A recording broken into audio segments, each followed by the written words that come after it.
आज का जो हमारा सेशन है वो mostly it will be about the first week one वाला सेशन जो CS50 का which is about C programming. And उससे पहले आई जस्ट होप दैट कि आपने एटलीस्ट स्क्रैच का जो वीक 0 वाला सेशन था वो खुद देख लिया होगा एंड उसका जो प्रोजेक्ट वगैरह है वो खुद ट्राई कर लिया होगा। A couple of people have actually submitted their projects basically.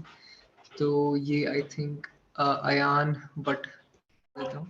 तो उनका सबमिशन है, he has made some sort of a game actually in which you have to control these characters and they interact with each other. You can add your name and वो accordingly dialogue adjust कर लेता है and the purpose of the game is to collect these apples I think. So I would love to spend a lot of time on these projects but actually मेरा charge आज कम है and light नहीं है मेरे यहाँ पे, तो I'll quickly go over them. And we have another project from Mehbish जिनने ये एक और टाइप की गेम बनाई है in which you have to collect these bananas and you have to avoid these crosses, something like this. Really nice little project she has made.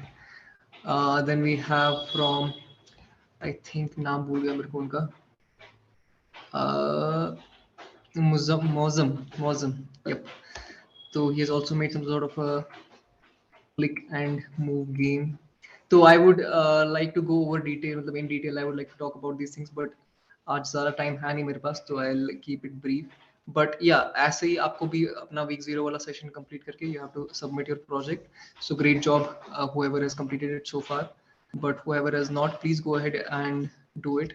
And reason I'm asking for that is because इसका जो थोड़ा वो concept scratch में use होते हैं, that will be actually used in today's session as well. ठीक है?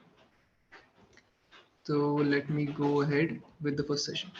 So आज के session में we will briefly talk about the C programming language. So there are different types of programming languages and C जो है it is one of the popular programming language. It's a really old language, काफी पुरानी language है, but still काफी ज़्यादा use होती है वो.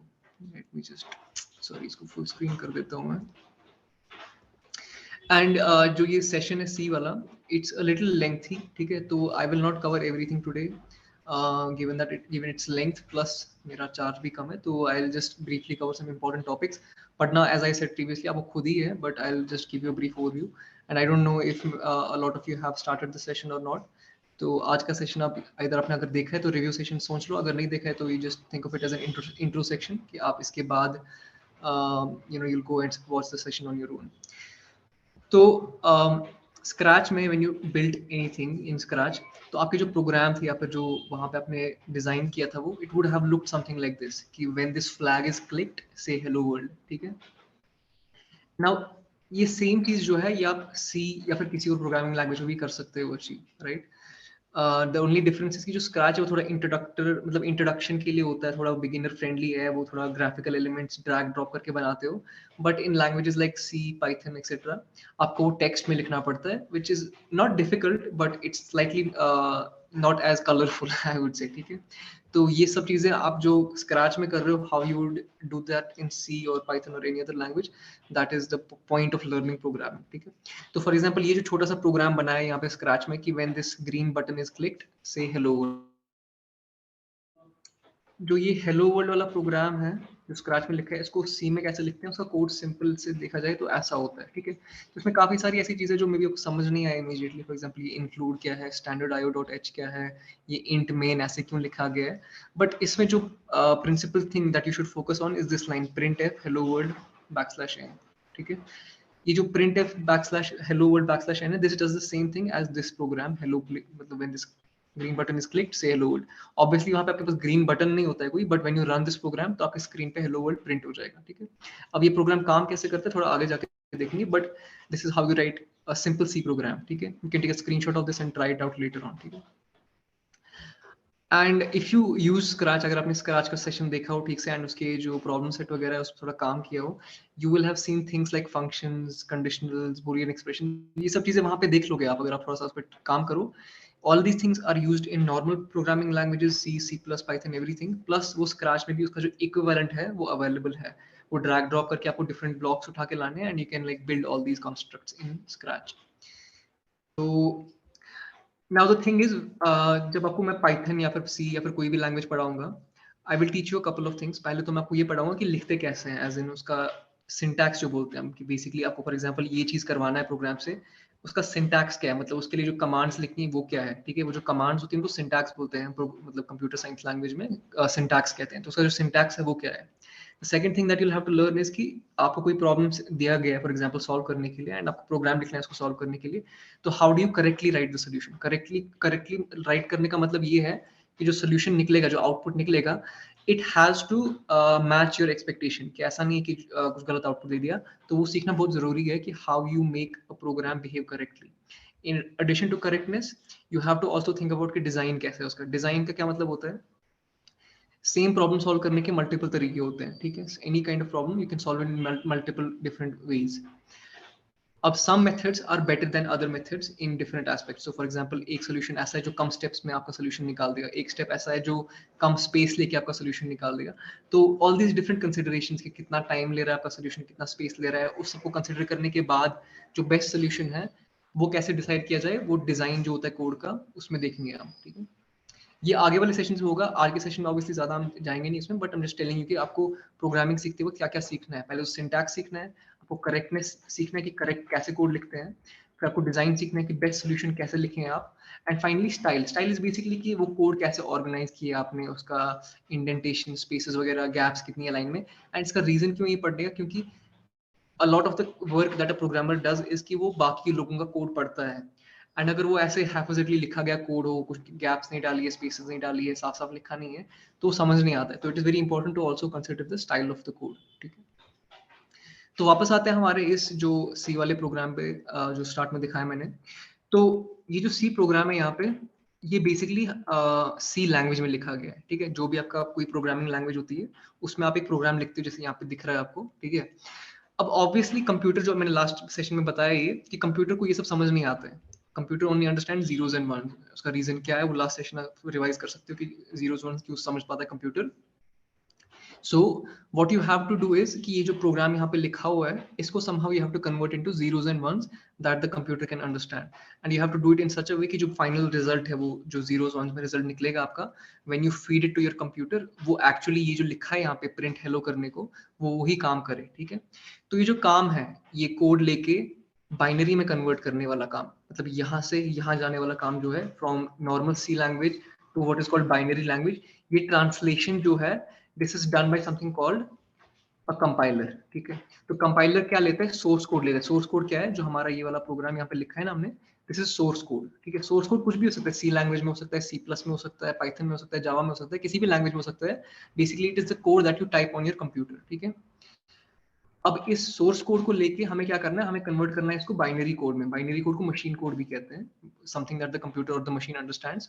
तो इस ट्रांसलेशन को जो अचीव करता है उसको बोलते हैं कंपाइलर, ठीक है। Compiler is basically this sort of a software which takes your source code which is written in whatever language and it converts it into machine code और बाइनरी कोड। एंड ये program भी यहाँ पे देखा हमने अभी, इसको मैं आपको एक बार रन करके दिखाता हूँ। तो आपको कोई भी प्रोग्राम, फॉर एग्जांपल सी का प्रोग्राम हो या कोई भी प्रोग्राम हो, उसको रन करने के लिए आपको उसका कॉरेस्पॉन्डिंग कंपाइलर चाहिए। तो कंपाइलर वो सॉफ्टवेयर है जिसको पता है कि सी प्रोग्राम कैसे मुझे बाइनरी में कन्वर्ट करना है, तो सी का एक अलग से कंपाइलर होता है। वैसे पाइथन में अगर प्रोग्राम लिखोगे आप, तो पाइथन का एक अलग से कंपाइलर होता है जो कि पाइथन का कोड लेके उसको कन्वर्ट कर लेता है बाइनरी कोड में, ठीक है।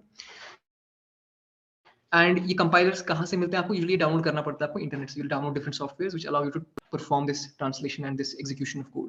तो एक पॉपुलर जो ऐसा सॉफ्टवेयर है which allows you to write code as well as run it, जो मैं काफी फ्रीक्वेंटली यूज करता हूँ, that software is called VS code, visual studio code. तो ये माइक्रोसॉफ्ट का एक प्रोडक्ट है, I have it already installed on my system, VS code. If I just open this,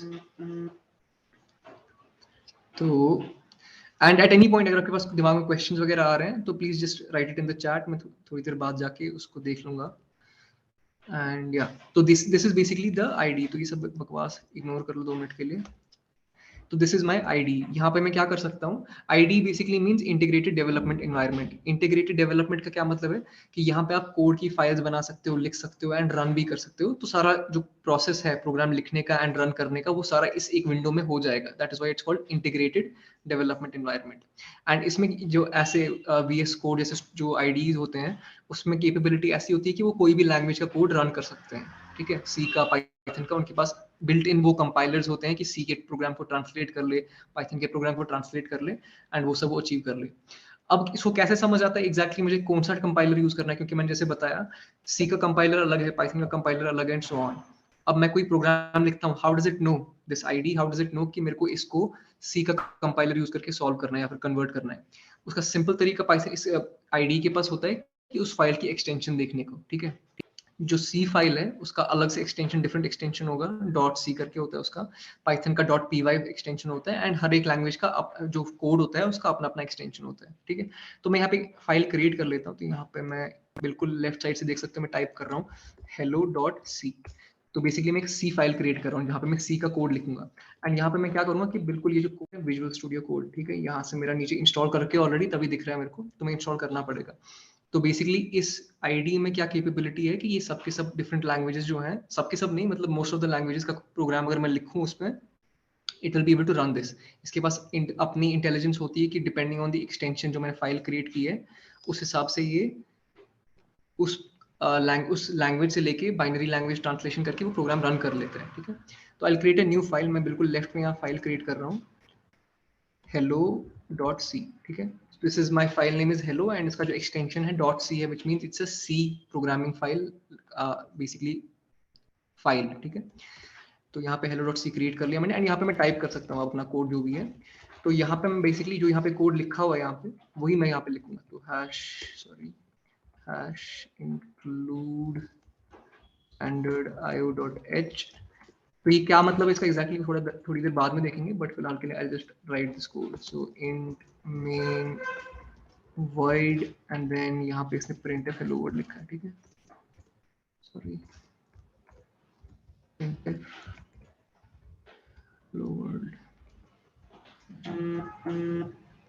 ठीक है। Now I have created this file. अब question ये है कि इसको रन कैसे करते हैं, ठीक है। तो रन करने के लिए इसमें एक्चुअली कमांड होती है। तो आप what you have to do is you have to go to the terminal here and click on new terminal and आपको ऐसा कुछ लिखना होता है कि मेक हेलो। मेक हेलो का क्या मतलब है कि basically it will find this file hello.c in whatever folder you have open and उसको सी लैंग्वेज से वो बाइनरी लैंग्वेज में ट्रांसलेट कर लेगा, ठीक है। ये मैं टर्मिनल क्यों यूज कर रहा हूँ, कैसे यूज कर रहा हूँ, if you getting confuse don't worry about it. मेरा पॉइंट अभी बस ये दिखाना है कि ट्रांसलेशन जो होता है उसके बाद एक नई फाइल क्रिएट होती है जिसमें बाइनरी कोड होता है। तो अभी मेरे यहाँ पे अगर लेफ्ट साइड से देखो एक ही फाइल पड़ी हुई है यहाँ पे hello.c, ठीक है। Now once I run this make hello, तो यहाँ पे आप देखो लेफ्ट साइड से दो फाइल क्रिएट होगी, hello.c के ऊपर एक हेलो फाइल क्रिएट होगी। hello.c तो मेरा यही कोड वाला फाइल है, but this hello file this is actually the translated binary code version of this, ठीक है। तो if I click on this it won't be open directly क्योंकि इसका कुछ इनकोडिंग वगैरह का अलग सा मसला होता है, but basically this is the converted file जो सी कंपाइलर ने कन्वर्ट करके बनाई फाइल, वो हेलो फाइल है। एंड अब जो है now I can run this hello file क्योंकि दिस इज ट्रांसलेटेड ऑलरेडी। तो एक कंप्यूटर को अगर मैं बताऊं कि रन करने को तो the computer will be able to do it. So I can just simply write ./hello and it will print hello word यहाँ पे, ठीक है। So this is how a compiler basically translates source code to binary code which you can execute. ठीक है। अब programming में generally कुछ constructs होते हैं, कुछ एलिमेंट्स होते हैं जो हर प्रोग्रामिंग लैंग्वेज में यूज करते हैं हम, ठीक है। एक ऐसा कॉन्स्ट्रक्ट है फंक्शन। फंक्शन क्या होता है कि बेसिकली आपके पास कुछ एक चीज करवानी है आपको प्रोग्राम से आपने, एंड वो मल्टीपल टाइम्स करवानी है आपको, ठीक है। फॉर एग्जांपल स्क्वायर रूट निकालना है, तो स्क्वायर रूट आपको 1000 बार निकालने की जरूरत पड़ सकती है, राइट। उसका लॉजिक जो है स्क्वायर रूट निकालने का वो तो सेम ही होता है हर बार, उसमें कुछ डिफरेंस नहीं है। स्क्वायर रूट का प्रोसेस जो मैथमेटिकल तरीका निकालने का वो हमेशा सेम ही रहता है। या फिर for example quadratic equation solve करनी है आपको, आपको दिमाग में पता है आपने कि क्वाड्रेटिक इक्वेशन सॉल्व कैसे करते हैं, उसका फॉर्मूला -b + -√b² - 4ac जो भी है उसका प्रोसेस आपको पता है एग्जैक्टली। अब क्या करना है आपको कि वो सेम लॉजिक आपको बार बार रन करना है फॉर डिफरेंट क्वाड्रेटिक इक्वेशंस और for different arguments. Argument basically different inputs, ठीक है। तो उसके लिए क्या करते हो आप कि आप एक फंक्शन बनाते हो जिसमें वो सब लॉजिक एक बार लिखा होता है, ठीक है। एंड उसमें आप डिफरेंट इनपुट्स पास कर सकते हो, वो सेम लॉजिक उन डिफरेंट इनपुट्स पे रन करके आपको आउटपुट दे देगा, ठीक है। तो जो स्क्रैच में अगर आपने ट्राई किया होगा बेसिकली वहां पे जो ये छोटे मोटे ब्लॉक्स फॉर एग्जांपल से hello world, this is also an example of function, ठीक है। ये फंक्शन क्या है, इस फंक्शन का नाम इस केस में से है, SAY से, ठीक है। इस से फंक्शन क्या करता है, ये एक इनपुट लेता है, यहाँ पे जैसे हेलो वर्ल्ड लिखा हुआ है, ये इस फंक्शन को ये जो इनपुट है ये लेके स्क्रीन पे प्रिंट कर लेता है उसको, ठीक है। सी में जो सी लैंग्वेज हम देख रहे हैं वहां पे अगर ऐसा कुछ करना है हमारे को ऐसा लिखना पड़ता है print hello world and these inverted commas and then a colon, ठीक है। इस केस में जो प्रिंट एफ है ना, print F, this is the name of the function. अब इसका अंदर से इंटरनली कुछ लॉजिक लिखा हुआ है कि हाँ जब मैं कुछ यहाँ पे पास करूँ इनपुट, हेलो वर्ल्ड जैसे यहाँ पे पास किया मैंने, इस इनपुट को उठा के कुछ प्रोसेस करके बेसिकली स्क्रीन पे ऐसे दिखा देते हैं मेरे को। अब वो कैसे करता है ये वो मेरे को खुद नहीं पता है, but thing is I know कि इस फंक्शन का आउटकम क्या होता है, ये फंक्शन से अचीव क्या होता है। अब वो कैसे अचीव होता है I don't care about that actually, कि ये स्क्रीन पे लाता कैसे है इसको, बट मुझे इतना पता है कि जो भी मैं यहाँ पे इनपुट डालूं इस फंक्शन में, प्रिंट एफ वाले फंक्शन में, वो मेरे स्क्रीन पे ऐसे दिख जाएगा। ठीक है, this is one example of a function. ऐसे ही हजारों और फंक्शन है फॉर अचीविंग डिफरेंट थिंग्स। तो ये तो इनबिल्ट फंक्शंस है। Print F for example, this is N inbuilt function, ये सी आपको डायरेक्टली देता है, आपको खुद लिखने की जरूरत नहीं है प्रिंट एफ क्या होता है। But sometimes you have to create your own functions also, कि आपको कुछ एक स्पेशल प्रॉब्लम सॉल्व करनी है जो कि मे बी सी के लिए रेलेवेंट नहीं है, वो बस आपके केस में रेलेवेंट है। तो आप ऐसे ही एक और फंक्शन बनाओगे जिसमें आप लिखोगे कि हाँ ये फंक्शन जब कॉल करे, कोई कॉल मतलब ऐसे जब ये कोई इनपुट देके कॉल करे इस फंक्शन को, व्हाट शुड हैपन देन, उस इनपुट को कैसे प्रोसेस करना है। तो this is a general concept called a function. ठीक है, तो फंक्शन में क्या होता है कि यू प्रोवाइड सम आर्ग्यूमेंट और input basically, and it will perform some action. ठीक है, फॉर एग्जाम्पल यहाँ पे ये जो स्क्रैच में एक फंक्शन है से, ये जो बीच में ब्लॉक बना हुआ है, this is an example of a function. इसमें आप एक इनपुट पास करते हो कि आप इस से फंक्शन को क्या बोलना है या फिर क्या प्रिंट करना है स्क्रीन पे, and when you pass this function, when you pass this input into this function, outcome क्या होता है उस फंक्शन का कि ये जो कैट कैरेक्टर है वहां पे वो हेलो वर्ल्ड प्रिंट कर देता है स्क्रीन पे। ठीक है, so this function what it basically does is कि आप जो भी इनपुट दे दो इसको, ये उससे एक ही बिहेवियर, मतलब आउटकम उसका सेम रहेगा हमेशा, कि स्क्रीन पे ये कैट वो जो स्ट्रिंग ऑफ कैरेक्टर्स है वो बोल देगी। ठीक है, now the reason this function is important is कि आप इसको मल्टीपल टाइम कॉल कर सकते हो, कि आप पहले से हेलो वर्ल्ड से कॉल करो, फिर बाद में से ताबिश लिखो, फिर से के लिखो, जो भी लिखना है लिखो। अंदर से कैसे ये कन्वर्जन होता है कि से इनपुट कैसे लेता है और उस स्क्रीन पे कैसे लाता है, वो doesn't matter. What matters is कि ये जो फंक्शन है इट बिकम्स रीयूजेबल, मैं बार बार इसको रीयूज कर सकता हूँ with different inputs, and what it does is the same thing always, कि स्क्रीन पे प्रिंट कर देता है अपने इनपुट को। This is one example of a function, इस केस में स्क्रीन पे प्रिंट हो जाता है। वैसे अगर आपके पास क्वाड्रेटिक इक्वेशन सॉल्व करने के लिए एक function, let's call it quadratic solver, तो क्वाड्रेटिक सॉल्वर में आपको 3 वेरिएबल डालने पड़ेंगे जो कोफिशिएंट्स होते हैं क्वाड्रेटिक इक्वेशन के, एंड हमेशा जब भी वो वैल्यूज डालोगे उस फंक्शन में, it will always give you the results, the roots of that equation. ठीक है, तो रिटर्न ठीक है।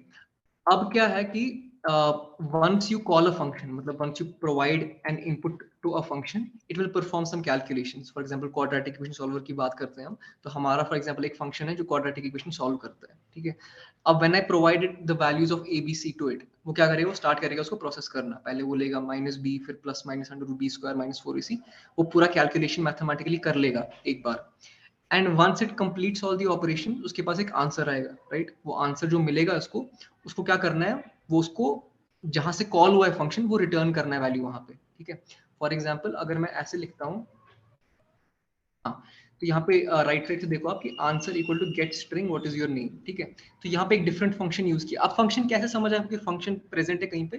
फंक्शन जनरली ऐसे होता है कि कहीं कुछ नाम लिखा हुआ है जैसे गेट स्ट्रिंग या फिर गेट दिस या फिर do this do that, and फिर ओपन ब्रैकेट एक होता है, उसके अंदर कुछ इनपुट वैल्यूज होते हैं, एक हो सकते हैं मल्टीपल वैल्यूज हो सकते हैं, एंड फिर वो ओपन ब्रैकेट बंद कर लेते हैं। फंक्शन जनरली ऐसे ही लिखते हैं हमेशा। तो फॉर एग्जांपल यहाँ पे जो प्रिंट वाला फंक्शन लिखा था हमने हेलो यहाँ पे सी में, तो प्रिंट एफ, इसमें भी ओपन ब्रैकेट है, फिर यहाँ पे कुछ इनपुट पास किया हमने हेलो वर्ल्ड इस केस में, एंड देन उस ब्रैकेट को हमने बंद कर दिया है। ठीक है, एंड लास्ट में जो ये सेमीकोलन होता है दैट बेसिकली मींस कि ये जो लाइन है मेरा कोड की ये कंप्लीट हो गई है, इसके आगे कुछ लिखना नहीं है मेरे को। ठीक है, this basically indicates the end of one line of code basically. ठीक है, ऐसे यहाँ पे कोई एक और फंक्शन लिखा हुआ है just as an example get string, and उसमें क्या होता है कि व्हाट इज योर नेम, वो पूछता है सवाल, and then it does something, it basically takes input from the user and उसको असाइन कर देता है इस आंसर वेरिएबल में। ठीक है, तो imagine like this, if I run this code क्या होगा कि मेरी स्क्रीन पे ऐसे डिस्प्ले हो जाएगा कि what is your name, and then I will type for example Tabish, ये भी ऐसे लिखा मैंने। ठीक है, वो वैल्यू जो मैंने लिखा है यहाँ पे वो इस आंसर वेरिएबल में असाइन हो जाएगा। Variables are basically similar to what you use in math, कि x equal to 7, y equal to 10, and then आप x इंटू 10 अगर लिखते हो that does not mean 10 times x, it actually means कि x में जो वैल्यू रखा हुआ है मैंने पहले उसको ऐसे प्रोसेस करना है। वैसे ही प्रोग्रामिंग में भी सी या फिर किसी भी लैंग्वेज में variables do the same thing, they basically store a value. जो वैल्यू, जो ये नाम होता है इसका, इट डजंट मैटर, नाम बस हमने अपनी आसानी के लिए लिखा है इसको आंसर या फिर वैल्यू या फिर जो भी XYZ लिखते हैं वो बस to make it easier for us to remember, but actually क्या होता है कि it store some other value, ठीक है। तो यहाँ पे क्या हो रहा है, अगर देखा जाए हम थोड़ा इन डेप्थ सोचे इस फंक्शन के बारे में, there is this function called get string. इसका इम्प्लीमेंटेशन कहीं लिखा हुआ है, कैसे लिखा है डजंट मैटर, बट वो क्या करता है कि it asks the user this question, जो यहाँ पे हम इनपुट में पास करेंगे, it asks the user this question, ठीक है। हाउ डज इट आस्क, तो बेसिकली स्क्रीन पे यहाँ पे दिखा देगा कि हाँ व्हाट इज योर नेम, ऐसे दिखा देगा वहाँ पे, ठीक है। एंड वहाँ पे कर्सर आएगा जो ब्लिंक कर रहा होगा कि हाँ इनपुट डालो अपना यहाँ पे, ठीक है। Then what I will do is I put my answer in here, for example Tabish लिख दिया मैंने, एंड दिस फंक्शन, इसमें अंदर से लिखा हुआ है लॉजिक ऐसे कि वो जो इनपुट लिखा मैंने उसको उठा के प्रोसेस करे स्क्रीन से, मतलब जो टाइप किया मैंने, it will collect that input and then it will return the value जहां पे कॉल हुआ है। बेसिकली यहाँ पे वो वैल्यू से रिप्लेस हो जाएगा अपने, तो यहाँ पे ताबिश से रिप्लेस हो गया, so basically this becomes answer is equal to Tabish, ठीक है। So this is what a variable first of all means, ठीक है। अब सी जो है, सी प्रोग्रामिंग लैंग्वेज जो है, it is called a strongly typed language, strongly typed, TYPED, ठीक है। दो टाइप की लैंग्वेज होती है, strongly typed and weekly typed, ठीक है। स्ट्रांगली टाइप्ड लैंग्वेजेस वो लैंग्वेजेस होती है जिसमें वेरिएबल का टाइप बताना जरूरी होता है। टाइप एज इन कि ये वेरिएबल जो है इसमें क्या रखा हुआ है आपने, या फिर इसमें क्या रखना चाहते हो आप, ठीक है। क्योंकि जो वेरिएबल होते हैं उसमें या तो नंबर रखोगे आप, या स्ट्रिंग रखोगे, या फिर एक कैरेक्टर रखोगे, या फिर एरे रखोगे, डिफरेंट टाइप्स ऑफ चीजें रख सकते हो आप उसमें, ठीक है। सी जैसी लैंग्वेजेस में आपको बताना पड़ता है हमेशा कि हाँ ये जो वेरिएबल है इसमें मेरे को इस टाइप की चीज रखनी है, ठीक है। Internally it uses that information somehow, कि इसने जो बताया कि हाँ आंसर वेरिएबल जो है इसका टाइप ये है, देयरफॉर इसके लिए मैं अकॉर्डिंगली इतनी जगह बना के रखता हूँ अपनी मेमोरी में। Languages like Python for example, those are weakly type languages. उसका मतलब ये है कि अगर आप डायरेक्टली लिखोगे answer equal to get string, उसमें लिखने की जरूरत नहीं पड़ती कि आंसर जो है वो किस टाइप का वेरिएबल है, वो ऑटोमेटिकली इन्फर कर लेते हैं या फिर डिड्यूस कर लेते हैं कि हाँ अगर उसने 1 2 3 लिखा तो ये वेरिएबल जो है इसका टाइप नंबर होगा, अगर इसने ABC लिखा देन इस वेरिएबल का टाइप स्ट्रिंग होगा। String basically means multiple characters placed next to each other, ABCDEF। या फिर अगर उसने फॉर एग्जांपल सिंगल एक कैरेक्टर लिखा तो इस आंसर वेरिएबल का टाइप कैरेक्टर होगा। बट सी में, सी एंड सी जैसी लैंग्वेजेस में you have to always specify. तो यहाँ पे हम कैसे लिखते हैं इसको, we will assign it a data type. तो जब भी कोई वेरिएबल बनाते हैं हम सी में, we assign it a data type कि हाँ ये जो वेरिएबल आगे आने वाला है इसमें इस टाइप की चीज हम स्टोर करना चाहते हैं। So when you think of a variable, think of it like a bucket, ठीक है, bucket with a name on it, ठीक है। उस बकेट में कुछ स्टोर करते हो आप, राइट। अब डिपेंडिंग ऑन कि आपको स्टोर क्या करना है उसमें, बकेट का साइज बड़ा छोटा हो सकता है, right. So if you want to store 1 glass of water in it, then छोटा सा बकेट मिलेगा आपको। अगर आपको बहुत बड़ा अमाउंट स्टोर करना है, then you will need accordingly a larger bucket, ठीक है। तो अब वो कैसे समझ आता है कंप्यूटर को कि कितना बड़ा बकेट असाइन करना है इस वेरिएबल को, that depends on this data type that you specify in the beginning. तो string answer basically means I have to create a bucket for a string. अगर मैं ऐसा लिखता ना इंट, INT मीनिंग इंटीजर और नंबर, तो accordingly integer के लिए बकेट बना लेता वो, ठीक है। एंड अगर मैं ऐसा करने की कोशिश करता कि मैंने इंटीजर टाइप वेरिएबल बनाया है, मतलब जो बकेट मेरा है वो इंटीजर टाइप है, बट उसमें मैं स्ट्रिंग डालने की कोशिश कर रहा हूँ, that will result in a failure और एन एरर बेसिकली, कि तुम्हारा बकेट जो है वो इंटीजर स्टोर करने के लिए बना है या फिर नंबर स्टोर करने के लिए बना है, बट तुम उसमें स्ट्रिंग डाल रहे हो, या फिर वाइस वर्सा कि तुमने स्ट्रिंग के लिए वेरिएबल बनाया या फिर वेरिएबल बनाया एंड उसमें तुम नंबर डाल रहे हो, तो it will throw an error. तो सी जैसी लैंग्वेजेस में this is how you declare और क्रिएट अ वेरिएबल। पहले तुम बताते हो कि इसका डेटा टाइप क्या है, string for example, and then you specify इसका नाम क्या है इस वेरिएबल का, तो इसमें आंसर रखा है इसने नाम। Variable name can be anything you want, it can be XYZ, my variable, his variable, whatever, ठीक है, whatever you want, it can be any name you want. ये तुम्हारे अपने यूज के लिए है कि तुम्हारे खुद को कोड करने में आसानी रहेगी, ठीक है। तो this is how you create variables in C. Cool. तो skip over this part since ये बात कर ली इसके बारे में हमने, ठीक है। So these small details, for example again when you go through the sessions आपको समझ आ जाएंगी कि क्या हो रहा है यहाँ पे। It might take a little too much time अगर मैं बैठा सबको एक्सप्लेन करने, because as you can see इसमें अराउंड 170 स्लाइड्स है। तो let me just move forward. हाँ, तो अब let's go back to this program that we wrote. यहाँ पे जो मेन वाला प्रोग्राम है इसका फॉन्ट साइज में भी बढ़ा सकता हूँ मैं क्या? अगर नहीं दिख रहा है ना मुझे बता देना, तो I will try to increase the font size. Standard IO वगैरह वगैरह, ये जो बकवास यहाँ पे लिखा हुआ है, what is the point of all this? ये वाला प्रिंट एफ वाला लाइन तो फिर भी समझ आता है कि it will print something on the screen, but ये सब इसके इर्द गिर्द लिखने की जरूरत क्या है, ठीक है। तो let's start with this main वाला, जो यहाँ पे एक कीवर्ड यहाँ पे दिखेगा लाइन नंबर 3 में आपको, मेन। ठीक है, तो मेन क्या है कि बेसिकली जैसे आपने स्क्रैच अगर यूज किया होगा, वहां पे एक ऐसा ब्लॉक आता है, when this green button is clicked then do this.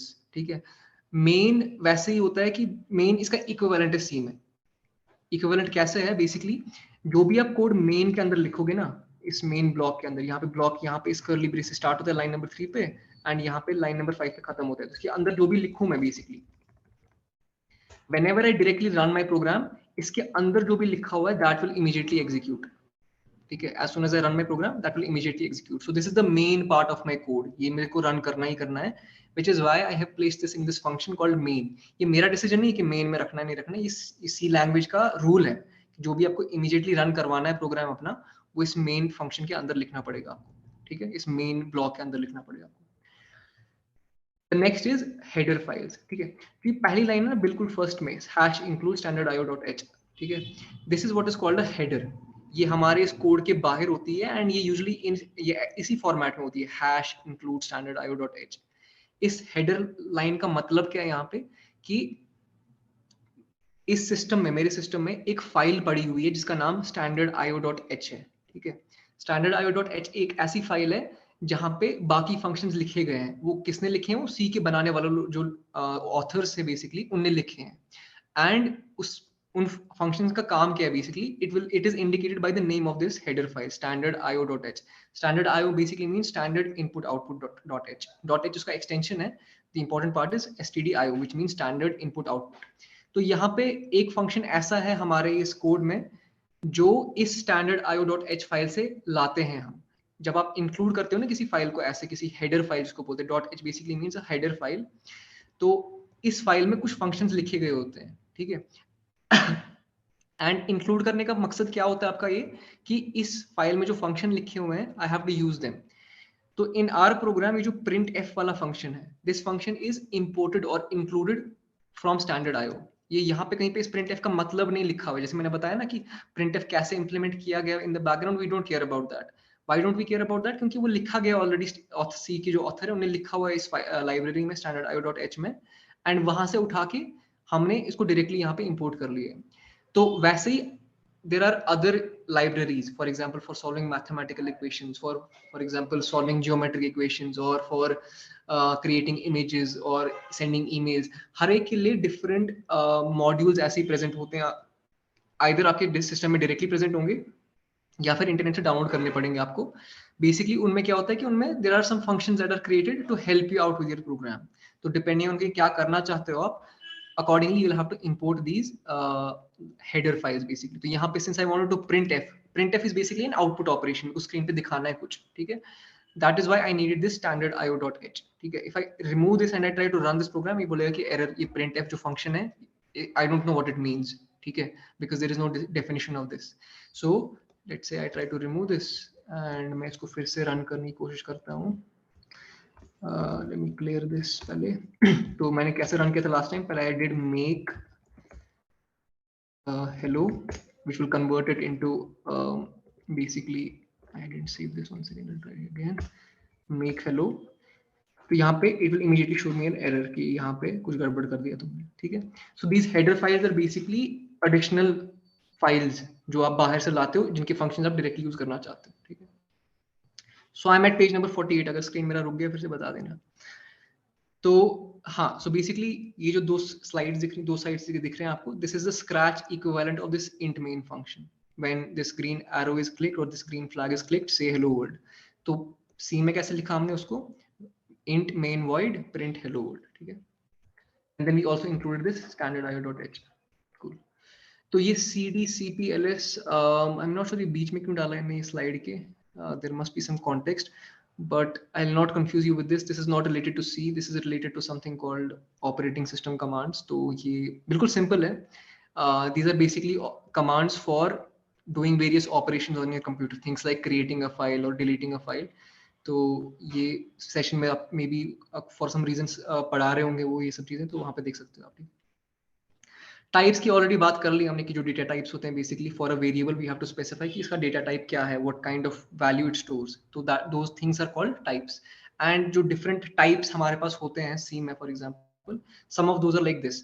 Bool is basically what is called a Boolean. Boolean के या तो जीरो, मतलब दो ही वैल्यूज हो सकते हैं बूलियन की, ट्रू या फॉल्स. ठीक है, तो अगर आपको कोई वेरिएबल क्रिएट करना है जिसमें आपको बूलियन वैल्यू स्टोर करना है, ट्रू या फॉल्स स्टोर करना है, then you say bool and then you'll write the variable something like this. तो यहाँ पे मैं लिखता हूँ for example bool some value, some variable name is equal to फिर true या false. ठीक है, this is how you create a boolean variable. Boolean meaning true या false. Char is basically a single character, a b c. अलग से अगर एक character आपको स्टोर करना है किसी वेरिएबल में, you store it using the data type char. Double is basically for storing numbers. Okay, double and float जो है, double, float and int as well as long, ये जो चार हैं, these are all used for storing numbers. and इनके चार variable, मतलब चार डेटा टाइप क्यों बनाए गए हैं इसके, there are differences इनकी, इसमें कितना बड़ा नंबर स्टोर कर सकते हो आप. ठीक है, तो int I think is the smallest one, कि int में आप सबसे, मतलब it has the lowest capacity. तो अगर आपको देखना है कि exactly कितना स्टोर कर सकता है, I can go to Google and I can search for int maximum value in C. ठीक है, तो यहाँ पे दिखा रहा है कि maximum value I can store in a int type variable is this much, whatever this value is. अब अगर मेरे को इससे भी बड़ा वैल्यू स्टोर करना है, obviously I can not use N int variable, उसका जो बकेट साइज है वो छोटा है उसके लिए. For example I have to store values greater than this, then in that case I use a, sorry कहां गया, I use a long for example. ठीक है, या फिर अगर मेरे को डेसिमल वैल्यू स्टोर करने हैं, फॉर एग्जांपल पॉइंट के बाद भी कुछ वैल्यू है, इंट में जो है ना पॉइंट के बाद कुछ नहीं रखते हैं वो, basically it will ignore anything, not ignore, it will not allow you to store anything beyond the point. Dot zero assume कर लेता है हर एक के लिए. But if you want to store let's say the value of pi, ठीक है 3.1415 वो जो भी है, you'll need to use something else like a float. ठीक है, वैसे ये different data types होते हैं for storing different types of numerical values. And lastly there is string. String is basically जैसे char is like one character, string is a sequence of characters. तो मतलब for example hello my name is Tabish में HELLO ये सब characters हैं, and then you have like basically इनको एक string में आपने combine कर लिए, and the whole thing can be stored in a data type called string. जैसे यहाँ पे I think हमने कहीं पे किया था. So basically that is how you create a string. ठीक है, ठीक है, तो C जो है, C जो लैंग्वेज है, इसमें यू वुड अज्यूम कि थोड़ा सा आसान होना चाहिए प्रोग्राम करना, क्योंकि सब स्टार्ट में ये पढ़ाते हैं, बट कुछ कुछ ऑपरेशन बिगिनर्स के लिए थोड़े कंफ्यूजिंग होते हैं. मतलब for example how to get an input from a user. ठीक है, आपको यूजर से फॉर एग्जांपल सवाल पूछ के नंबर लेना है कुछ, for example give me your phone number, and type करके आप ले लो उसका वैल्यू, या फिर आपको उनका नाम लेना है, या फिर ऐसी छोटी मोटी चीजें करनी है आपको. तो इन चीजों के लिए C can be a little tricky initially for beginners at least. ठीक है, तो इसके लिए जो CS50 वाले हैं कोर्स वाले, उनने क्या किया है, उनने एक अपना सा एक फाइल बना ली है, एक अपनी हेडर फाइल बना ली है, जिसका नाम आई थिंक उन्होंने रखा है CS50. ऐसे आपको उसको ऐसे इंक्लूड करना होगा, हैश इंक्लूड CS50.h, ऐसा आई थिंक उसका नाम ये रखा है. वो चेक कर लो एक बार सेशन से, आप वीडियो से देख लो. बट बेसिकली CS50.h क्या है, उन्होंने एक ऐसी फाइल बना के रखी है इसमें ये ऑपरेशंस जो है, for example getting the user input और doing some things like getting a character from the user, getting a double from the user, and some other basic functions, उनने वो ऑलरेडी इंप्लीमेंट करके रखे हैं ताकि बिगिनर्स थोड़ा इनिशियली कंफ्यूज ना हो जाए. तो अगर फॉर एग्जांपल आपको इनपुट लेना है यूजर से, एंड जो आपको इनपुट यूजर से लेना है it is of the type int या फिर लॉन्ग या व्हाटएवर इट इज, तो instead of writing that tricky C code जो आपको इनिशियली कंफ्यूज कर दे, you can use these functions get char, get double, get float, जो कि यहाँ इस CS50 वाली हेडर फाइल से हमारे प्रोग्राम में आ सकते हैं. ठीक है, these are not functions that are present by default in C. These have been created specifically by CS50 people to help you. ठीक है, तो initially you will use this CS50.h header include ताकि वो ये सब फंक्शन आपके program में आए, and then you can directly call them. यहाँ पे आपने कोड में लिखोगे गेट कैर, एंड ये ऑटोमेटिकली इसका लिखा गया इंप्लीमेंटेशन इस हेडर फाइल में ऐसे कि when you call this function like this, it will automatically ask the user कि हाँ भाई मेरे को कुछ कैरेक्टर दे दो,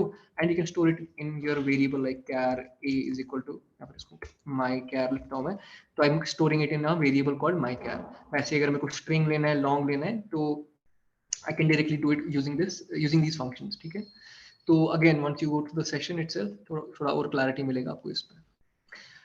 And format codes I'll not talk about right now. It would be better अगर आप खुद देख लो इसको, but this is very simple basically. matlab it will get confusing if I talk about it right now, but so I'll just skip it.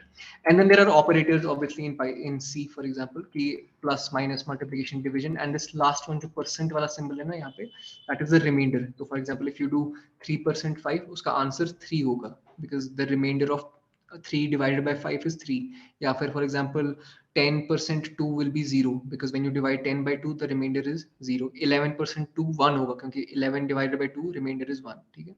So this is the remainder operator. This is also called the modulo, M-O-D-U-L-O, modulo operator. This is used for calculating the remainder of two numbers when you divide them. ठीक है.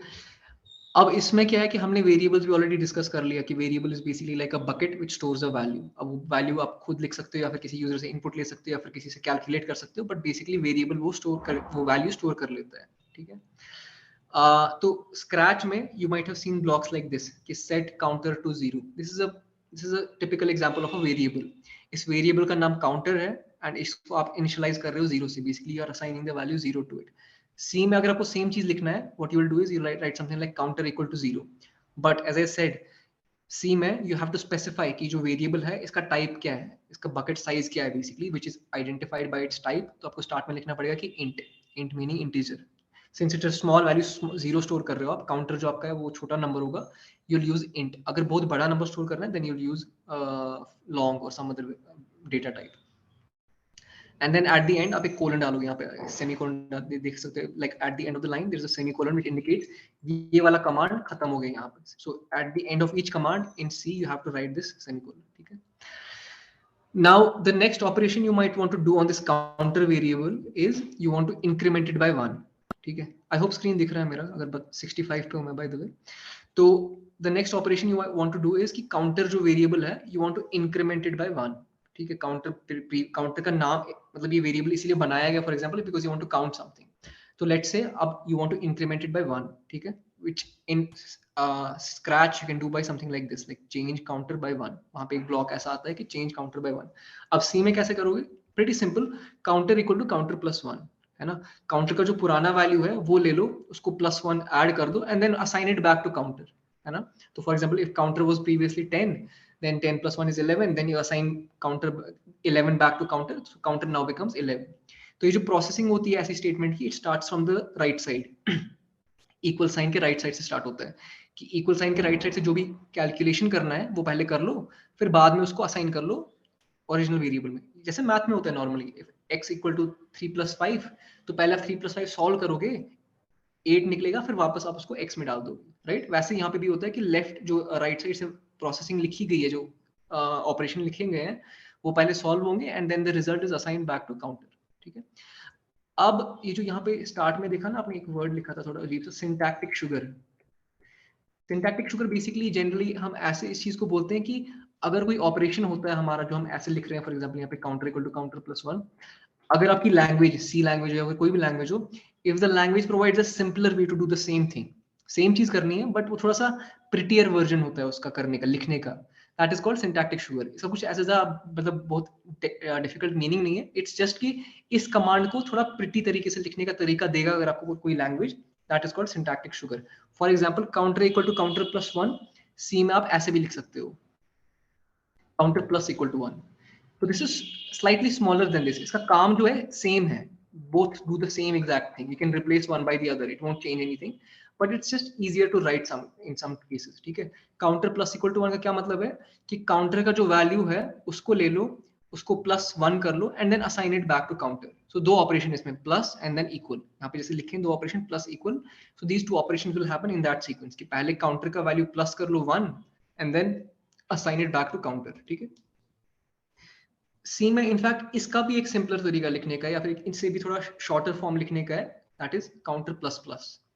Counter plus plus का क्या मतलब होता है कि counter जो value है उसको एक अमाउंट से बढ़ा दो, एक क्वांटिटी से बढ़ा दो. ठीक है. वैसे you can write counter minus minus which will decrement the value of counter by 1. ठीक है. So this is basically just smaller ways of writing the same thing. कुछ ज्यादा लॉजिक वॉजिक नहीं है, whatever you feel is like easier for you to write वही लिखो. इसमें इन तीनों में बिल्कुल कोई डिफरेंस नहीं है for the computer system. And in fact when you compile और when you convert this code, any of these codes into binary, इन तीनों का जो बाइनरी इक्विवेलेंट है वो सेम ही होगा. देयरफॉर वो कंप्यूटर को एक ही चीज लगती है. इट्स जस्ट कि हमारे लिए थोड़ा आसान है ऐसे इन तीन में से कोई एक यूज करना. ठीक है, ठीक है. तो next thing is condition. So time is 8:35, थोड़ा सा और चलते हैं आगे हम. तो कंडीशंस क्या होता है कि सिंपल एक एग्जांपल ले लो. आपका कंप्यूटर से फॉर एग्जांपल आप जो लॉग इन करते हो किसी वेबसाइट में, आप अपना यूजर नेम पासवर्ड डालते हो वहां पे, एंड मतलब you don't need to know कि इंप्लीमेंट कैसे किया गया उसकी वेबसाइट, उस वेबसाइट वालों ने उस चीज को, बट उन्होंने कुछ ऐसा ही लिखा होगा अपने कोड में कि अगर इस यूजर नेम का एंड इस पासवर्ड का कॉम्बिनेशन सही है, then allow this user to log in. उसको दिखाओ लॉग इन वाला पेज, वेलकम वाला पेज. अगर वो सही नहीं है, then show him an error कि हाँ your user name password is incorrect, try again. ठीक है. तो ऐसे जो कंस्ट्रक्ट्स होते हैं कि if this true then do this, else do this, these are called conditions. ठीक है. तो स्क्रैच में for example you can write something like this: if x is less than y then do this purple block, say x less than y. ठीक है. तो यहाँ पे क्या होता है कि पहले चेक करता है कंडीशन की जो x में value, x and y are variables here. तो x में जो वैल्यू पहले रखा गया इस प्रोग्राम, इस पार्ट ऑफ कोड से पहले असाइन किया गया है, if that value is less than y, उस केस में क्या करना है कि that cat will basically say x is less than y. ठीक है. This is an example of a condition. C में अगर आपको सेम चीज लिखना है, you will write it something like this: if x is less than y, अगर x less than y है, then do this. अब वो this वाला पार्ट जो है कि क्या करना है अगर वो कंडीशन ट्रू है, that will go in this block, this curly braces वाला ब्लॉक. यहाँ पे अभी कुछ लिखा नहीं है, बट if वाली कंडीशन ऐसे लिखते हैं. then the block itself उसको ऐसे लिख सकते हो कि यहाँ पे ऐसे. तो if x is less than y, then print x is less than y. That's it. ठीक है. सेम चीज, both of these are doing the same things. पहले आप कंडीशन लिखते हो कि कंडीशन क्या है, if x is less than y. if this condition is true, then do this thing जो इस curly braces के अंदर लिखी गई है. ठीक है. The next thing is, अगर आपको ऐसा कुछ लिखना है कि if this condition is true then do something, if this condition is not true then do something else. जैसे यहाँ पे लिखा है ना इन्हें कि if x is less than y then say x is less than y. ठीक है. अब अगर x is not less than y तब क्या होगा, obviously then x is not less than y. तो इसने वही लिखा नीचे कि if x is less than y then say x is less than y, else, यहाँ पे else लिखा है इसने, say x is not less than y. तो think of it step by step. आपका कोड रन कर रहा है, you come to the first line, you will check अच्छा is x less than y, इसका आउटपुट ऑब्वियसली तो true है या फॉल्स है. अगर उसका आउटपुट ट्रू है then it will execute the first purple block which means say x is less than y. अगर वो ट्रू नहीं है it will go into this second, पहला वाला पार्ट स्किप हो जाएगा and it will go into this second purple block which means else block. इसको else block, पहले वाले को इफ ब्लॉक कह सकते हो आप, सेकंड वाले को एल्स ब्लॉक कह सकते हो आप. So if this condition is not true, it will skip the first block, it will go to the second block that says x is not less than y. ठीक है. And same thing if you want to write it in C, then it will look something like if x is less than y, and यहाँ पे पहला block खाली है अभी, but यहाँ पे कुछ डालेंगे हम आगे जाके, else एक और सेकंड ब्लॉक बनाया हमने, and that उस ब्लॉक में हम जो भी हमारा सेकंड कंडीशन, सेकंड स्टेटमेंट है वो यहाँ पे लिख देंगे, and we can write it like this कि if x is less than y, print x is less than y, else print x is not less than y. ठीक है. तो जो मेरा एग्जांपल था इनिशियली लॉगिन वाला, तो वहां पे आप इमेजिन कर सकते हो कि कुछ ऐसा लिखा गया होगा कि if user name and password match. अब वो कैसे मैच कराते हैं वो हम सोचेंगे नहीं उस बारे में, but somehow they have written this condition कि if user name and password match, फिर पहले ब्लॉक में उन्होंने क्या लिखा होगा कि हाँ इस यूजर को रीडायरेक्ट करो टू द लॉगिन पेज और द होम पेज और उसका प्रोफाइल पेज पे रीडायरेक्ट करो. एल्स मीनिंग ऑब्वियसली कि वो मैच नहीं हुए. ठीक है. तो वो यहाँ पे क्या लिखोगे आप कि show the user N error कि हाँ तुम्हारा यूजर नेम पासवर्ड गलत है तो ट्राई अगेन. ठीक है. एंड ऑब्वियसली इन दोनों में से एक ही चीज एग्जीक्यूट होगी डिपेंडिंग ऑन कि ये जो कंडीशन है वो ट्रू है या फॉल्स है. अगर ट्रू है तो पहला ब्लॉक एग्जीक्यूट होगा, दूसरा वाला एग्जीक्यूट नहीं होगा. अगर फॉल्स है तो पहला वाला एग्जीक्यूट नहीं होगा, दूसरा वाला एग्जीक्यूट होगा. Simple logic, right. कंडीशन है basically, depending on the condition either do a और बी, नॉट बोथ. ठीक है. तो this is how conditions work. अब ये जो कंडीशंस है ना, इनको आप नेस्ट कर सकते हो आपस में, मतलब एक कंडीशन के अंदर दूसरी कंडीशन एंड सो ऑन, आप एक सॉर्ट ऑफ लैडर बना सकते हो. तो ये एग्जांपल दिया हुआ है यहाँ पे, I won't explain this too much, but basically this is combining multiple if conditions. ठीक है. तो इसको आप वीडियो देख के समझ सकते हो, but the concept is the same. Condition है, depending on the outcome of the condition आप कोई एक एक्शन लेते हो एंड दैट रिप्रेजेंट्स कि बेसिकली डिपेंडिंग ऑन कंडीशन कौन सी वाली ट्रू है आपकी, वही वाला ब्लॉक आपका एग्जीक्यूट होगा. One second. स्टैंडर्ड आयो वगैरह वगैरह, ये जो बकवास यहाँ पे लिखा हुआ है, what is the point of all this? ये वाला प्रिंट एफ वाला लाइन तो फिर भी समझ आता है कि it will print something on the screen, but ये सब इसके इर्द गिर्द लिखने की जरूरत क्या है, ठीक है? तो let's start with this main वाला, जो यहाँ पे एक कीवर्ड यहाँ पे दिखेगा लाइन नंबर 3 में आपको, मेन, ठीक है? तो मेन क्या है कि बेसिकली जैसे आपने स्क्रैच अगर यूज किया होगा, वहां पे एक ऐसा ब्लॉक आता है, when this green button is clicked then do this, ठीक है? मेन वैसे ही होता है कि मेन इसका इक्विवेलेंट है सी में।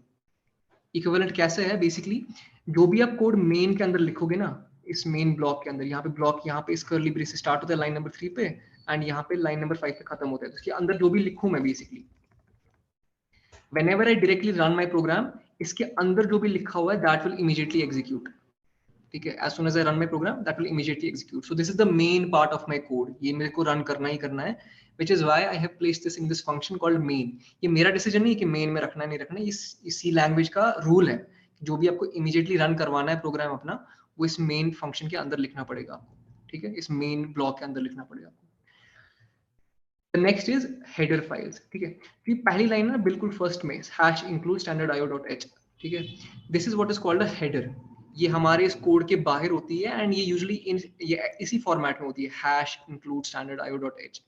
इस हेडर लाइन का मतलब क्या है यहाँ पे, कि इस सिस्टम में, मेरे सिस्टम में एक फाइल पड़ी हुई है जिसका नाम स्टैंडर्ड io.h है, ठीक है? स्टैंडर्ड io.h एक ऐसी फाइल है जहां पे बाकी फंक्शंस लिखे गए हैं। वो किसने लिखे हैं? वो सी के बनाने वाले जो ऑथर्स है बेसिकली, उनने लिखे हैं।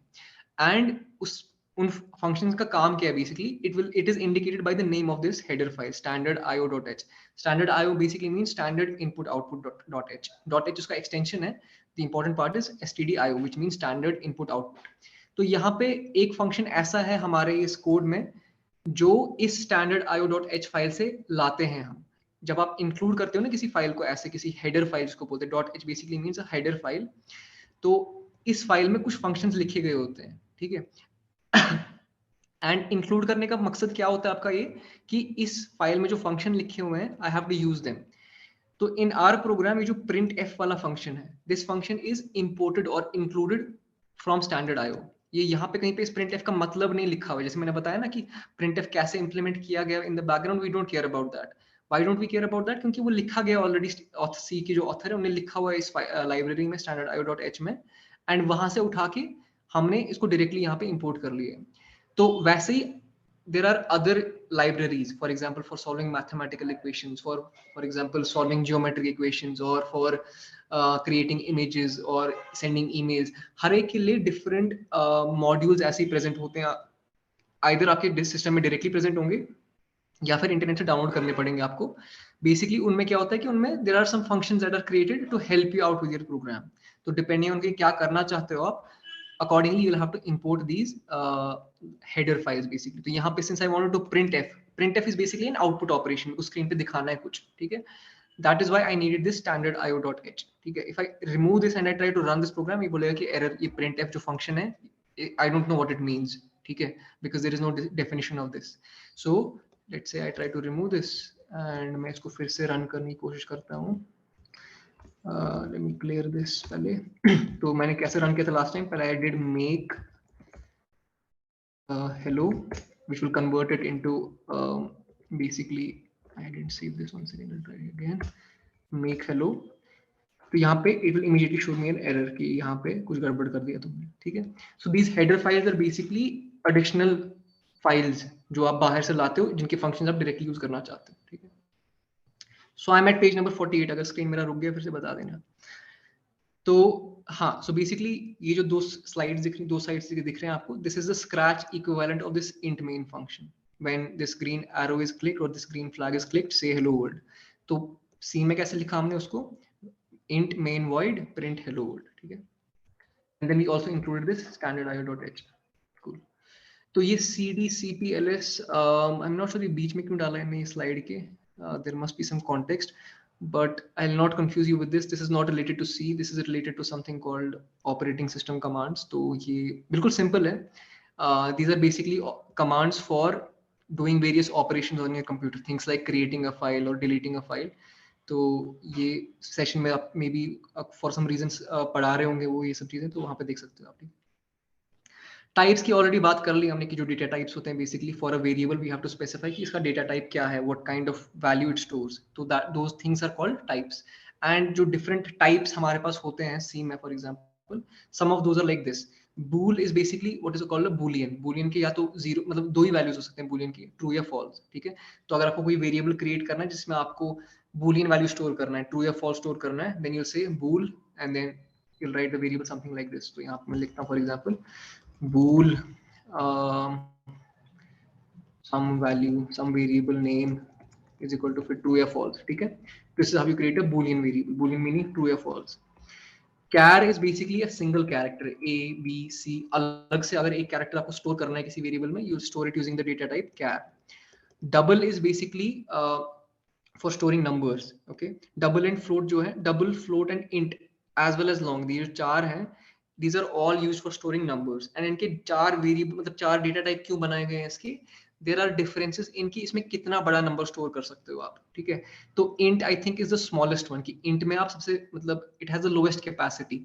तो अगर आपको देखना है कि एग्जैक्टली कितना स्टोर कर सकते हैं, I can go to Google and I can search for int maximum value in C. ठीक है, तो यहाँ पे दिखा रहा है कि maximum value I can store in a int type variable is this much, whatever this value is. अब अगर मेरे को इससे भी जो बड़ा वैल्यू स्टोर करना है, obviously I cannot use an int variable. उसका जो bucket size है वो छोटा है उसके लिए. For example, I have to store values greater than this. Then in that case, I'll use a sorry कहाँ गया, I'll use a long for example. ठीक है, या फिर अगर मेरे को डेसिमल वैल्यू स्टोर करने हैं, फॉर एग्जांपल पॉइंट के बाद भी कुछ वैल्यू है, इंट में जो है ना पॉइंट के बाद कुछ नहीं रखते हैं वो, basically it will ignore anything, not ignore, it will not allow you to store anything beyond the point. Dot zero assume कर लेता है हर एक के लिए. But if you want to store let's say the value of pi, ठीक है 3.1415 जो भी है, you will need to use something else like a float. ठीक है, वैसे ये डिफरेंट डेटा टाइप्स होते हैं for storing different types of numerical values.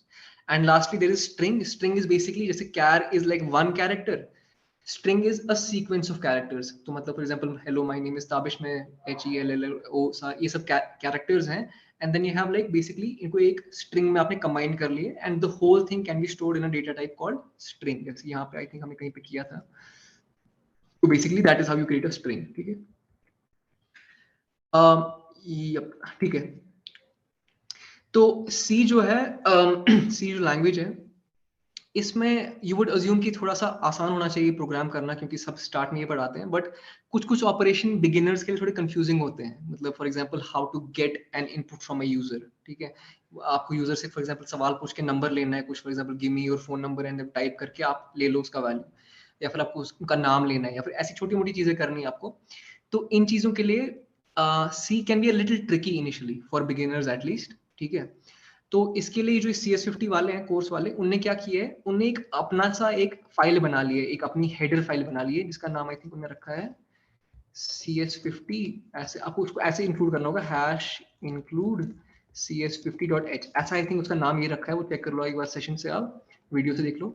But basically CS50.h क्या है, उन्होंने एक ऐसी फाइल बना के रखी है इसमें ये ऑपरेशंस जो है, for example getting the user input और doing some things like getting a character from the user, getting a double from the user and some other basic functions, उनने वो ऑलरेडी इंप्लीमेंट करके रखे हैं ताकि बिगिनर्स थोड़ा इनिशियली कंफ्यूज ना हो जाए. तो अगर फॉर एग्जांपल आपको इनपुट लेना है यूजर से, एंड जो आपको इनपुट यूजर से लेना है it is of the type int या फिर लॉन्ग या व्हाटएवर इट इज, तो instead of writing that tricky C code जो आपको इनिशियली कंफ्यूज कर दे, you can use these functions get char, get double, get float, जो कि यहाँ इस CS50 वाली हेडर फाइल से हमारे प्रोग्राम में आ सकते हैं. ठीक है, these are not functions that are present by default in C. These have been created specifically by CS50 people to help you. ठीक है, तो initially you will use this CS50.h header include ताकि वो ये सब फंक्शन आपके program में आए, and then you can directly call them. यहाँ पे आपने कोड में लिखोगे गेट कैर, एंड ये ऑटोमेटिकली इसका लिखा गया इंप्लीमेंटेशन इस हेडर फाइल में ऐसे कि when you call this function like this it will automatically ask the user कि हाँ भाई मेरे को कुछ कैरेक्टर दे दो, and you can store it in your variable like char a is equal to, या फिर इसको माय कैर लिखता हूँ मैं, तो I am storing it in a variable called my char. वैसे अगर मेरे को स्ट्रिंग लेना है, लॉन्ग लेना है, तो I can directly do it using these functions. ठीक है, तो again once you go to the session itself थोड़ा और क्लैरिटी मिलेगा आपको इस पर. And format codes I'll not talk about right now. It would be better अगर आप खुद देख लो इसको, but this is pretty simple basically. मतलब it will get confusing if I talk about it right now, but so I'll just skip it. And then there are operators obviously in C, for example, कि plus, minus, multiplication, division, and this last one जो percent वाला symbol है ना यहाँ पे, that is the remainder. So for example, if you do 3% 5, उसका answer 3 होगा, because the remainder of 3 divided by 5 is 3. या फिर for example 10% 2 will be 0, because when you divide 10 by 2 the remainder is 0. 11% 2 1 होगा, क्योंकि 11 divided by 2 remainder is 1. ठीक है. So this is the remainder operator. This is also called the modulo, M-O-D-U-L-O, modulo operator. This is used for calculating the remainder of two numbers when you divide them. ठीक है. अब इसमें क्या है कि हमने वेरिएबल्स भी ऑलरेडी डिस्कस कर लिया कि variable is basically like a bucket which stores a value. अब वो वैल्यू आप खुद लिख सकते हो या फिर किसी यूजर से इनपुट ले सकते हो या फिर किसी से कैलकुलेट कर सकते हो, बट बेसिकली वेरिएबल वो वैल्यू स्टोर कर लेता है. ठीक है. तो स्क्रैच में you might have seen blocks like this कि set counter to 0. This is a typical example of a variable. इस वेरिएबल का नाम काउंटर है एंड इसको आप इनिशियलाइज कर रहे हो 0 से. Basically you are assigning the value 0 to it. C में अगर आपको सेम चीज लिखना है, what you will do is you write something like counter equal to 0. But as I said, C में you have to specify कि जो variable है इसका टाइप क्या है, इसका बकेट साइज क्या है basically, which is identified by its type. तो आपको स्टार्ट में लिखना पड़ेगा कि int meaning integer. Since it's a small value 0 store कर रहे हो आप, काउंटर जो आपका है वो छोटा नंबर होगा, you'll use int. अगर बहुत बड़ा नंबर स्टोर करना है then you'll use long or some other data type. And then at the end आप एक कोलन डालोगे, यहाँ पे सेमीकोलन देख सकते हो, like at the end of the line there is a semicolon which indicates ये वाला कमांड खत्म हो गया यहाँ पे. So at the end of each command in C you have to write this semicolon. ठीक है. Now the next operation you might want to do on this counter variable is you want to increment it by 1. ठीक है. I hope screen दिख रहा है मेरा, अगर 65 पे हूँ मैं by the way. तो the next operation you want to do is कि counter जो variable है you want to increment it by 1. ठीक है. काउंटर का नाम मतलब ये वेरिएबल इसीलिए बनाया गया for example because you want to count something. तो लेट्स से अब you want to increment it by 1. ठीक है. Which in Scratch you can do by something like this, like change counter by 1. वहां पे एक ब्लॉक ऐसा आता है कि चेंज काउंटर बाय 1. अब सी में कैसे करोगे? Pretty simple. Counter equal to counter plus 1 है ना. काउंटर का जो पुराना वैल्यू है वो ले लो, उसको प्लस 1 ऐड कर दो and then assign it back to counter, है ना. तो for example if counter was previously 10, then 10 plus 1 is 11, then you assign counter 11 back to counter, so counter now becomes 11. तो ये जो प्रोसेसिंग होती है ऐसी स्टेटमेंट की, it starts from the right side. Equal sign के राइट साइड से start होता है कि इक्वल साइन के राइट साइड से जो भी कैलकुलेशन करना है वो पहले कर लो, फिर बाद में उसको असाइन कर लो ओरिजिनल वेरिएबल में, जैसे मैथ में होता है normally. x equal to 3 plus 5, तो पहले आप 3 plus 5 सॉल्व करोगे, 8 निकलेगा, फिर वापस आप उसको x में डाल दोगे, राइट. वैसे यहाँ पे भी होता है कि लेफ्ट जो राइट साइड से प्रोसेसिंग लिखी गई है, जो ऑपरेशन लिखे गए हैं, वो पहले सॉल्व होंगे and then the result is assigned back to counter. ठीक है. अब ये जो यहाँ पे स्टार्ट में देखा ना आपने, एक वर्ड लिखा था थोड़ा अजीब सा, syntactic sugar. Syntactic sugar basically generally हम ऐसे इस चीज को बोलते हैं कि अगर कोई ऑपरेशन होता है हमारा जो हम ऐसे लिख रहे हैं, फॉर एग्जांपल यहाँ पे counter equal to counter plus 1, अगर आपकी लैंग्वेज सी लैंग्वेज हो या कोई भी लैंग्वेज हो, if the language provides a simpler way to do the same thing, same चीज करनी है बट वो थोड़ा सा प्रिटियर वर्जन होता है उसका करने का, लिखने का, that is called syntactic sugar. इसका कुछ ऐसा मतलब बहुत डिफिकल्ट मीनिंग नहीं है, इट्स जस्ट कि इस कमांड को थोड़ा प्रिटी तरीके से लिखने का तरीका देगा अगर आपको कोई language, that is called syntactic sugar. For example counter equal to counter plus 1, C में आप ऐसे भी लिख सकते हो, counter plus equal to 1.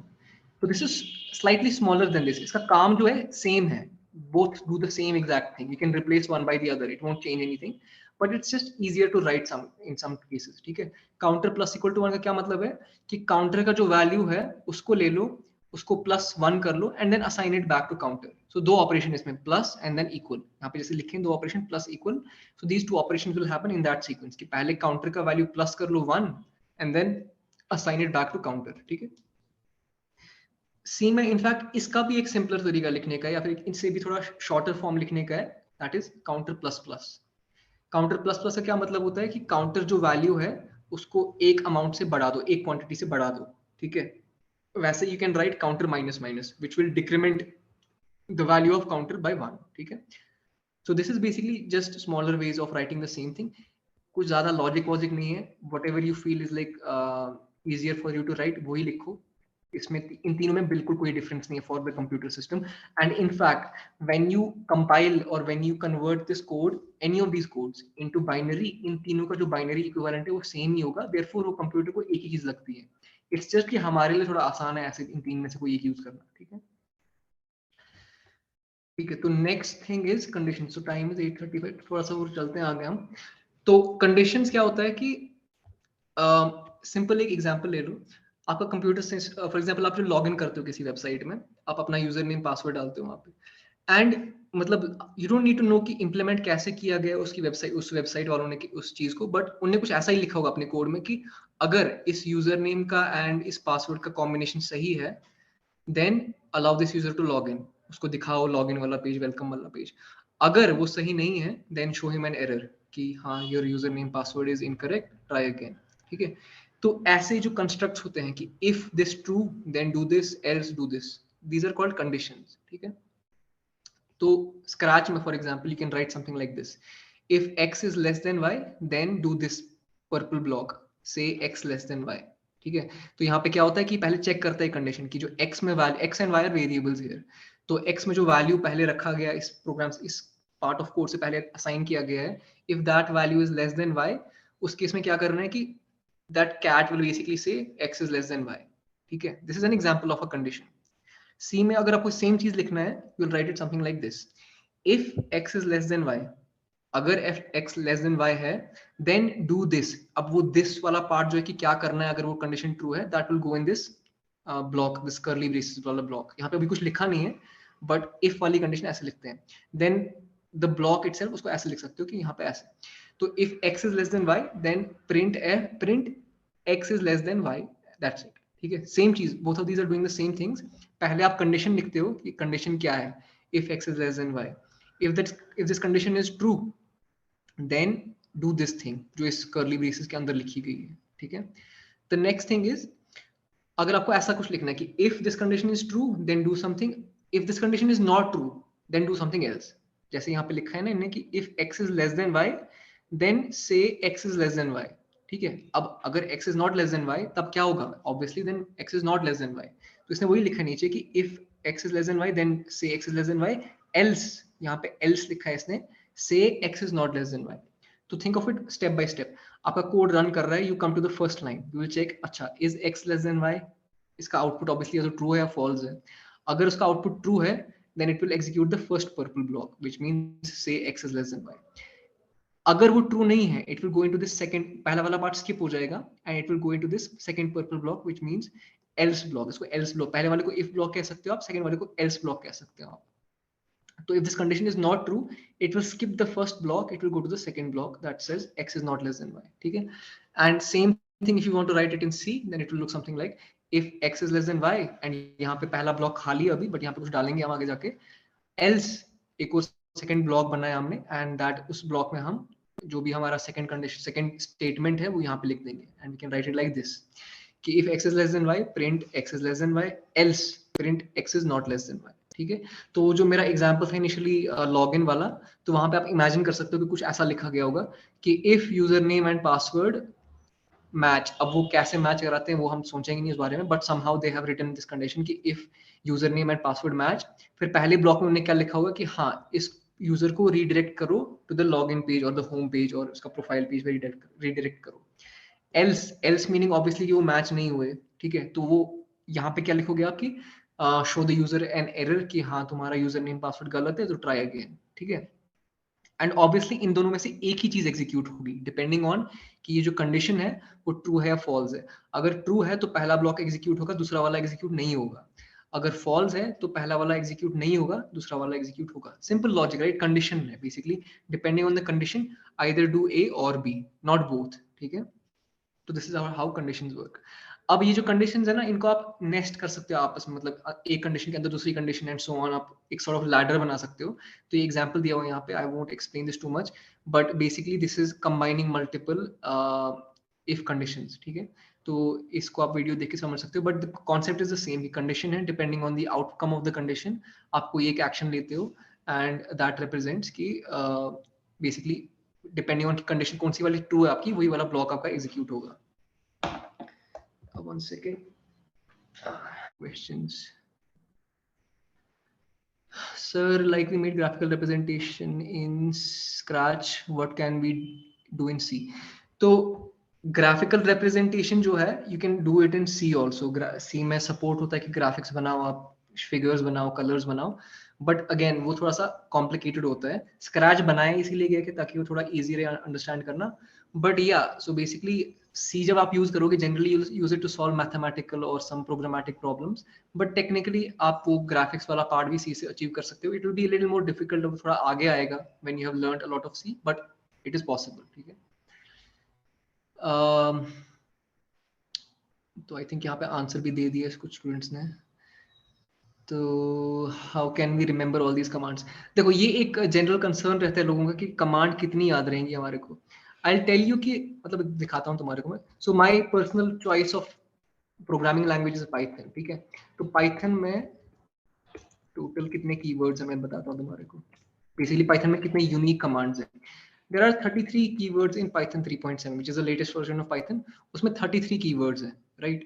33 keywords में total you can express your program. ठीक है. बस 33 कीवर्ड्स हैं टोटल में. एंड मैं 4 साल डिग्री की है मैंने, बैचलर्स डिग्री, तो उस पूरे ड्यूरेशन में I had time to basically learn these 33 keywords. Keyword याद करना मुश्किल नहीं है. 33 कीवर्ड इज नथिंग. उसमें बेसिक कीवर्ड्स हैं like for example if, print, you know, things like this. Like उसमें से ऐसे 33 में से 20 ऐसे कीवर्ड्स हैं जो बिल्कुल सिंपल है समझना. The difficult thing is कि उनको यूज कैसे करना है सही से. That is the complicated part. Unlike learning a new language like Hindi or Kashmiri or any other new language where you have a long list of words, programming languages have very limited dictionaries. उसमें बहुत ही कम words होते हैं. But उसमें difficult क्या होता है कि उसको कैसे सही से लिखना है, उनको कैसे arrange करना है, उनको कैसे सही तरीके से यूज करना है. ठीक है. So that is the important thing. So I understand your concern कि commands अभी ज्यादा लग रहे हैं, but it's not that many commands to be honest. If IDE has the capability of understanding the language syntax based on its extension, so does that mean the same IDE can be used for multiple languages? हाँ, you can use the same IDE for multiple languages actually. ये for example Visual Studio Code use कर रहा हूँ मैं. इसमें I can create a file.